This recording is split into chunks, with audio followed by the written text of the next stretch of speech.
सबसे पहले जान लीजिए दोस्तों, भारतीय वायुसेना हमारी सेना की एक अंग है जो कि जिनको एयर वॉरियर कहा जाता है, यानी कि भारत की सुरक्षा करती है। ये आकाश में हमारे दुश्मन देशों से, हमारे दुश्मनों से यही कार्य होता है भारतीय वायुसेना का। और वायुसेना ज्वाइन करना हर बच्चे का सपना होता है। तो मैं आज आपको बता दूं, आप वायुसेना को 12वीं के बाद 2 तरीके से ज्वाइन कर सकते हैं, एक नॉन ऑफिसर और एक एज एन ऑफिसर। तो सबसे पहले मैं आपको नॉन ऑफिसर के बारे में बताऊंगा। देखिए दोस्तों, ये जो नॉन ऑफिसर की पोस्ट होती है, इनको एयरफोर्स में एयरमैन कहा जाता है और इनको ज्वाइन करने के 2 तरीके हैं, एक्स ग्रुप जिसको आप टेक्निकल ट्रेड कहते हैं और वाई ग्रुप जिसको आप नॉन टेक्निकल ट्रेड कहते हैं। कैसे आपको इसको ज्वाइन करना है, चाहे वो एक्स ग्रुप हो चाहे वो वाई ग्रुप हो, क्या इसकी एलिजिबिलिटी है, क्या आपकी उम्र सीमा होनी चाहिए, कौन कौन से क्वालिफिकेशन आपके पास होने चाहिए, आपके पास मेडिकल में क्या रिक्वायरमेंट होना चाहिए और पूरा सिलेक्शन प्रोसेस क्या है, सभी बातें मैं आपको बताने वाला हूँ। सबसे पहले जान लीजिए, चाहे आप एक्स ग्रुप का पेपर दें या वाई ग्रुप का पेपर दें, जो मैं आपको बता दूं, अगर आप एक्स ग्रुप में जाना चाहते हैं तो आपके पास 10+2 में यानी 12वीं के बाद आपके पास 12वीं में आपके पास फिजिक्स और मैथ होना चाहिए और 50% मार्क्स आपका 12वीं में कुल मिलाकर के 50% अंक होने चाहिए इंग्लिश में। साथ ही साथ इंग्लिश में भी आपके 50% मार्क्स एटलीस्ट होने चाहिए, यानी कम से कम आपके पास 50% अंक इंग्लिश में होना चाहिए और ओवरऑल होना चाहिए। और अगर आप वाई ग्रुप को ज्वाइन करना चाहते हैं तो आपके पास 10+2 में 50% मार्क्स होने चाहिए और इंग्लिश में आपके पास 50% मार्क्स होने चाहिए। इसका मतलब ये नहीं, वाई ग्रुप में ये बातें नहीं है कि आपको फिजिक्स मैथ होना चाहिए। आप किसी भी स्ट्रीम से हो तो आप वाई ग्रुप को ज्वाइन कर सकते हैं और अगर आप फिजिक्स और मैथ आपकी 12वीं में है तो आप एक्स ग्रुप से इंडियन एयरफोर्स को ज्वाइन कर सकते हैं। इसका जो एग्जाम पैटर्न है वो ऑनलाइन मोड का एग्जामिनेशन होता है। सबसे पहले आपको एक रिटन टेस्ट देना होगा, रिटन टेस्ट के बाद आपकी एडेबिलिटी टेस्ट होगी, फिर आपकी फिजिकल टेस्ट होगी और इसके बाद आपको वायुसेना ज्वाइन करने का मौका मिलेगा। तो मैं आज आपको पेपर पैटर्न भी बताता हूँ कि क्या पेपर पैटर्न होता है।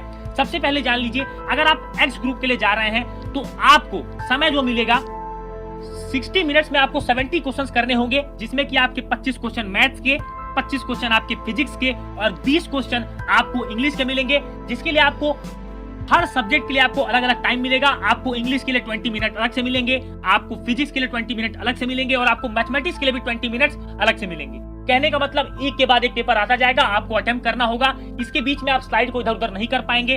अब बात करते हैं वाई ग्रुप की, तो वाई ग्रुप में आपके 2 पेपर होते हैं, एक आपका इंग्लिश का पेपर होता है, एक आपका रागा का पेपर होता है जिसको रीजनिंग एंड जनरल अवेयरनेस कहते हैं। तो रागा में आपको 30 क्वेश्चंस मिलेंगे, आपको 25 मिनट दिए जाएंगे और इंग्लिश में आपको 20 क्वेश्चंस मिलेंगे जो कि आपको 20 मिनट्स में करने होंगे। ओवरऑल आपको 50 क्वेश्चंस करने होंगे 45 मिनट्स में। अगर आप चाहते हैं कि एक्स ग्रुप वाई ग्रुप दोनों के लिए, तो आपको 100 क्वेश्चन करने होंगे 85 मिनट्स में। तो ये कुछ बातें थी, आपको पेपर पैटर्न मैंने बता दिया। इसके बाद आपका ऑनलाइन एग्जामिनेशन में आपको निगेटिव मार्किंग भी होती है, +1 अगर आप एक क्वेश्चन सही कर रहे हैं और -0.25 अगर आप क्वेश्चन को गलत कर रहे हैं। अब मैं आपको बता दूं, बहुत सारे ऐसे बच्चे हैं जो डिप्लोमा भी करते हैं। तो अगर आप डिप्लोमा किए हुए हैं, 10th के बाद आपके पास 3 ईयर का डिप्लोमा है और आपके डिप्लोमा में 50% मार्क्स हैं और 50% इन इंग्लिश है, तो आप एक्स ग्रुप को ज्वाइन कर सकते हैं। और अगर आप वाई ग्रुप को ज्वाइन करना चाहते हैं तो आपके पास 10th के पास 2 ईयर वोकेशनल कोर्स होना चाहिए, उसमें इंग्लिश अगर सब्जेक्ट है तो 50% मार्क्स आपके जरूर से होने चाहिए। सबसे बड़ी बात, एक्स और वाई ग्रुप के जो फॉर्म है वो साल में 2 बार आते हैं। जो पहली साइकिल इसकी होती है वो मैं आपको बता दूं, जनवरी में इसके फॉर्म निकलते हैं। जनवरी से लेकर के अक्टूबर तक, दिसंबर तक आपकी ज्वाइनिंग हो जाती है और आपकी सेकंड जो साइकिल होती है वो आपकी जुलाई से स्टार्ट होती है। इस तरह से आप एयरफोर्स को एक्स ग्रुप और वाई ग्रुप के माध्यम से ज्वाइन कर सकते हैं। आपकी मेडिकल फिटनेस अच्छी होनी चाहिए जब आप एक्स ग्रुप वाई ग्रुप के लिए तैयारी कर रहे हो तो। और बात करते हैं एज लिमिट की, तो आपकी एज लिमिट 16 से 20 साल होनी चाहिए, यानी कि ट्रेनिंग करते करते आपकी उम्र होनी चाहिए 17 से 21 साल, क्योंकि आपको ऐसा प्रोसेस में पूरा लग जाता है। तो इतने एज में अगर आपकी उम्र सीमा है तो आप एक्स ग्रुप वाई ग्रुप को बहुत अच्छे ज्वाइन कर सकते हैं। और कुछ ट्रेड्स में जो एक्सेप्शन ट्रेड्स है जिनमें 25-27 ईयर्स तक भी दिए जाते हैं, 17 से 25, 17 से 27 तक, वो कई सारी पोस्ट आपके पास होती हैं इसमें। अब बात करते हैं कि एज एन ऑफिसर, मैंने आपको बताया था 2 एंट्री होती है, नॉन ऑफिसर और ऑफिसर। तो एज एन ऑफिसर अगर आपको ज्वाइन करना है तो आप जा सकते हैं एनडीए के थ्रू। हाँ दोस्तों, नेशनल डिफेंस एकेडमी, जो कि भारत की पूरे वर्ल्ड की आप कहें तो बेस्ट एकेडमी है, जो कि ट्राई सर्विसेज एकेडमी है, जिसमें कि वायुसेना, नौसेना, थल सेना सभी की ऑफिसर्स की ट्रेनिंग कराई जाती है। तो आप 10+2 के पास सबसे अच्छी अपॉर्चुनिटी अगर मैं कहूंगा तो आपके लिए एनडीए है। बस आपको इसके बारे में थोड़ी बहुत चीजें पता होनी चाहिए, जैसे कि एनडीए ज्वाइन करने के लिए आपके पास, अगर आप एयरफोर्स में जाना चाहते हैं और एज अ पायलट अगर आप अपना कैरियर बनाना चाहते हैं तो इससे बेस्ट अपॉर्चुनिटी आपके पास नहीं है। आपकी उम्र सीमा 16.5 से 19 साल होनी चाहिए। आप अनमैरिड मेल कैंडिडेट होने चाहिए। इसके बाद आपके पास 10+2 में physics and maths with no percentage bar. हाँ दोस्तों, आपने बहुत ध्यान से सुना, विथ नो परसेंटेज बार। कोई भी परसेंटेज की बार यहाँ पर नहीं होती है, सिर्फ आपके पास 10+2 विथ फिजिक्स एंड मैथमेटिक्स होना चाहिए। आपकी उम्र सीमा 16.5 से 19 साल होनी चाहिए। इसके 2 बार फॉर्म आते हैं, मैं आपको बता दूं। इसका जो एग्जाम होता है, एक बार अप्रैल में होता है, एक बार सितंबर में होता है।